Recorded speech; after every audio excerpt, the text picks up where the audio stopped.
ঠেলাওয়ালা ৰিক্সাৱালাৰ 4 টকা বিল হলে 3 টকা দিবা, 5 টকা বিল হলে 3 টকা দিবা।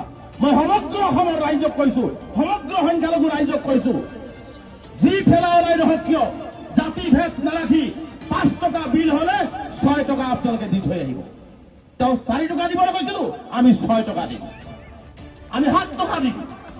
এই সিদ্ধান্ত আমি গ্ৰহণ কৰিব লাগিব। তেওঁ ঘৃণা কৰিব, আমি মৰম কৰিম। তেওঁ হিন্দু মুছলমান কৰিব, আমি মানুহ কৰিম। মুখ্যমন্ত্ৰী ডাঙৰীয়া, আপুনি মনত ৰখা উচিত, মই যদি ভাল মানুহ হ'ব নোৱাৰো, মই ভাল মুছলমান হ'ব নোৱাৰো। মুখ্যমন্ত্ৰী হিমন্ত বিশ্ব শৰ্মা ডাঙৰীয়া, আপুনি যিমানেই হিন্দুত্ববাদী নেদেখক কিয়, আপুনি যদি ভাল মানুহ নহয় তেনেহ'লে আপুনি ভাল হিন্দুও নহয়। এই কথাটো স্পষ্ট মুখ্যমন্ত্ৰী ডাঙৰীয়া জনা উচিত।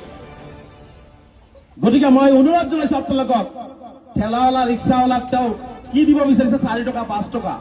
আমি ঠেলাৱালা ৰিক্সাৱালাক 4 টকা 5 টকা নহয়, বেছিকে পইচা দিম, বেছিকে মৰম দিম, যাতে তেওঁলোকৰ সন্তানে অহা 5 বছৰত ডক্টৰ ইঞ্জিনিয়াৰ হৈ তেওঁলোকে আমাৰ অঞ্চলবিলাকত কাম কৰিব পাৰে।